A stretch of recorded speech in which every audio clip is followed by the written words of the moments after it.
आ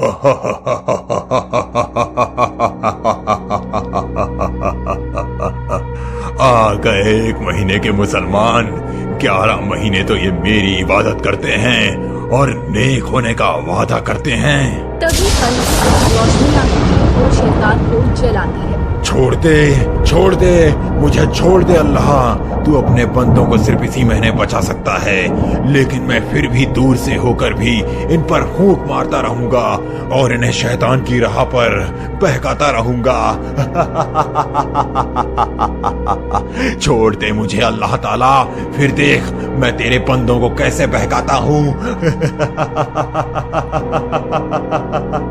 रमजान का पाक महीना शुरू हो चुका था। लोग रमजान की तैयारियों में लगे हुए थे। कोई बाजार से नए नए कपड़े खरीद रहा था तो कोई घर के राशन, सब्जी, फ्रूट खरीद रहा था। यार, रमजान का महीना शुरू हो गया है। क्या तुम इस बार रोजे रखोगे? हाँ, इंशाअल्लाह मैं इस बार पूरे रोजे रखने की कोशिश करूँगा, अगर मुझे शैतान न बहकाए तो।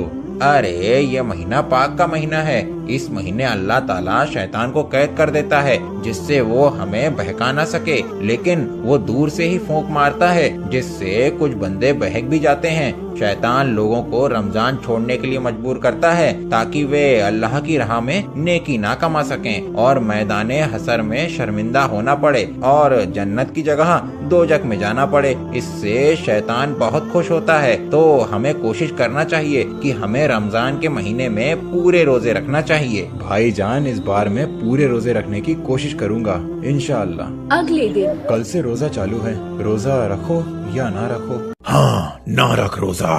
तुझे बहुत भूख लगेगी, तुझे बहुत प्यास भी लगेगी। तू सारा दिन काम करेगा, तुझे थकान हो जाएगी। सो जा रे मेरे बेटे, सो जा। अरे ये क्या, ये तो नमाज के लिए उठ रहा है, अब ये सहरी भी करेगा। नहीं नहीं नहीं नहीं नहीं नहीं नहीं। तभी शैतान जलने लगता है। बेटा, तुम्हारे लिए 2 पराठे बना दिए हैं और अपने लिए 1 रोटी। आप दिन भर कैसे भूखे रहोगे? खा लीजिए कुछ पेट भरकर। अल्लाह ताला रोजेदारों को हिम्मत अदा फरमाता है बेटा। ये तो सही कहा दादी। शाहिद सहरी करके नमाज पढ़कर कुरान पढ़ता है। कुछ देर के बाद सुबह हो जाती है। अच्छा तो दादी, मैं जा रहा हूँ काम पर। देखो, रमजान का पाक महीना शुरू हो गया है, तो दादी जान, हो सकता है कुछ ना कुछ काम मिल जाए। इंशाअल्लाह तुम्हें आज काम मिल ही जाएगा बेटा। तभी शाहिद काम की तलाश में बाहर जाता है और कहीं पर एक मकान बन रहा होता है। शाहिद काम मांगने उसके पास जाता है। भाई साहब, मुझे मजदूरी के लिए कुछ काम मिलेगा क्या? अल्लाह का शुक्र है, मैं एक मजदूर को ढूंढ रहा था, तुम आ गए यहाँ पर। सारा काम करना है, ईंट सीमेंट की बोरियां उठानी हैं, तो क्या तुम कर सकोगे रोज? इंशाअल्लाह अल्लाह ताला पूरी मजदूरी करूँगा। ठीक है, तो लग जाओ काम पर। शाहिद मजदूरी करने लगता है। तभी उसे थकान और प्यास होने लगती है। या अल्लाह, अपना रहम फरमा और मुझे हिम्मत दे। शैतान शाहिद को कहता है, तुझे मना किया था ना कि रोजा रमजान में ना रखना, लेकिन तूने मेरी एक बात नहीं मानी और अल्लाह की राह में रोजा रख दिया। अब तुझे भूखे प्यासे ही काम करना पड़ेगा, जिससे तेरी हालत बिगड़ेगी। तुझे कोई पानी पिलाने वाला भी नहीं मिलेगा। या अल्लाह, मुझे हिम्मत दे।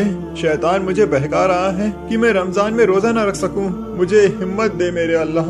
तभी शाम हो जाती है। शाहिद अपना काम निपटा लेता है। मालिक, आपका काम हो गया, मुझे आज की मजदूरी दे दीजिए। भाई बिल्कुल, हमारे नबी ने फरमाया है कि मजदूर की मजदूरी उसके पसीना सूखने से पहले दे दो, जिससे अल्लाह बहुत खुश होता है, और जो ऐसा नहीं करते हैं उस पर अल्लाह की नालत होती है। ये लो 500 रुपए। या अल्लाह, तेरा लाख लाख शुक्र है। तभी शाहिद वहाँ से चला जाता है और चलते चलते मन में सोचता है कि कुछ फ्रूट ले लिए जाएं, जिससे रोजा इफ्तार कर लिया जाएगा। शाहिद बाजार में जाता है और कुछ फ्रूट खरीदता है और घर पहुँच जाता है। आ गया बेटा। जी दादी जान, ये लीजिए, फ्रूट कट कर लीजिए। आज इंशाअल्लाह हम फ्रूट और खजूर से रोजा खोलेंगे।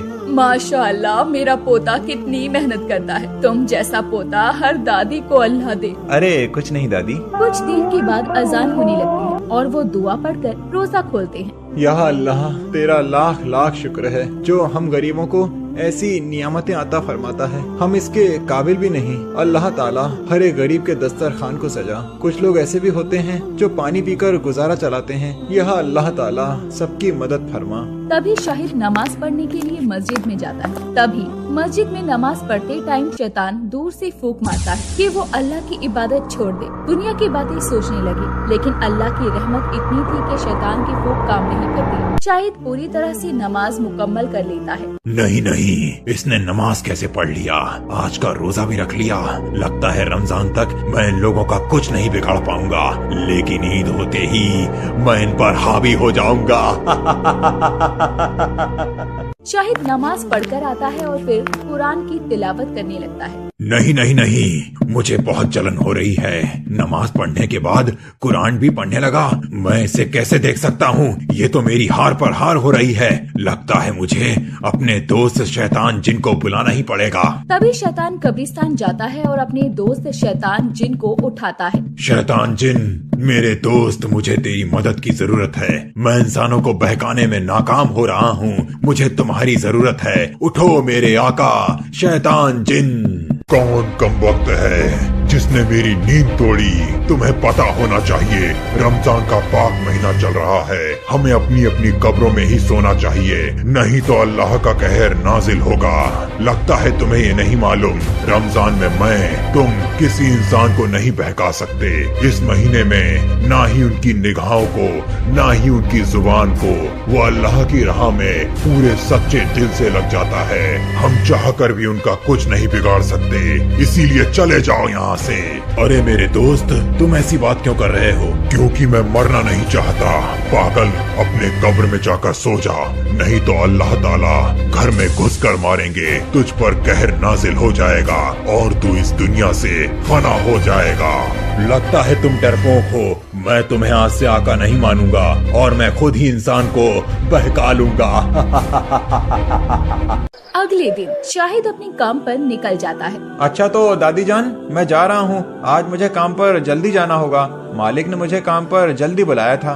ठीक है बेटा, शाम में जल्दी वापस आ जाना और ध्यान से जाना। अल्लाह तुम्हारा निगहबान। शाहिद अपने मालिक के पास पहुँचता है। आ गए तुम? अच्छा तो इतना सारा काम पड़ा है, जल्दी जल्दी निपटाना, क्योंकि तुम्हें शाम को अपने घर भी जल्दी जाना होगा। ठीक है मालिक। जल्दी जल्दी में सेठ जी अपने पैसों से भरा हुआ बैग वहीं छोड़कर चले जाते हैं। अरे ये क्या, मालिक अपने पैसों से भरा बैग भूलकर चले गए? ये तो बहुत सारे रुपए हैं। तभी शैतान उसे बहकाता है। देख कितना पैसा है, तू ये लेकर माला माल हो सकता है। तुझे काम करने की कभी भी जरूरत नहीं पड़ेगी। तू बढ़िया बढ़िया पकवान खा सकता है, नए नए लिबास ले सकता है और जीना भी कर सकता है और जी भी सकता है। या अल्लाह, मुझे हिम्मत दे ताकि इन पैसों को चुराने की मेरी कोई नियत ना हो। तभी शाहिद दौड़ता हुआ सेठ जी की कार के पास जाता है। अरे मालिक, ये आपके पैसे का बैग छूट गया था। शाहिद, तुम्हारा बहुत बहुत शुक्रिया। ये तुम ही तो जानते हो ये पैसे किस तरह कमाए जाते हैं। ये मेरी जिंदगी भर की कमाई थी जो तुमने बचाई। तुम्हारा बहुत बहुत शुक्रिया। अगर कहीं गलत हाथों में चले जाते तो ना जाने क्या होता। मेरे पास कुछ नहीं बचता, क्योंकि आज मेरी अदालत में हाजिरी थी। ये पैसे उसी के थे। ये लो, मेरी तरफ से कुछ पैसे रख लो। नहीं मालिक, मुझे केवल अपनी मजदूरी के ही पैसे चाहिए। अरे रख लो, ईद आने वाली है, ये मेरी तरफ से इनाम है। या अल्लाह, तेरा लाख लाख शुक्र है। मैंने सुना था कि गरीबों की सुनने वाला है, आज देख भी लिया। मैं अपनी दादी के लिए नए कपड़े लेकर जाऊंगा। दादी के लिए बहुत दिनों से नए कपड़े नहीं बने हैं। या अल्लाह, तेरा लाख लाख शुक्र है। तभी दूर बैठा शैतान ये सब देखकर बहुत गुस्सा करता है। ये ऐसे नहीं मानेगा, इसको सबक सिखाना पड़ेगा। शैतान शाहिद पर अपनी शक्ति से प्रहार करता है। तभी आसमान से एक तेज रोशनी निकल गई और शैतान को जलाकर भस्म कर दिया। अल्लाह अपनी नेक बंदों की हिफाजत खुद करता है और हर शैतानी शक्तियों से उसे बचाता है। इसीलिए रमजान रखे और दूसरों को भी नसीहत दे कि रोजा रमजान ना छोड़े और ज्यादा से ज्यादा नेकियां कमा सके इस पाक महीने के अंदर। हमारी कहानी अच्छी लगी हो तो लाइक करें, शेयर करें। ऐसे ही कहानियों से जुड़े रहने के लिए हमारे चैनल को सब्सक्राइब करें।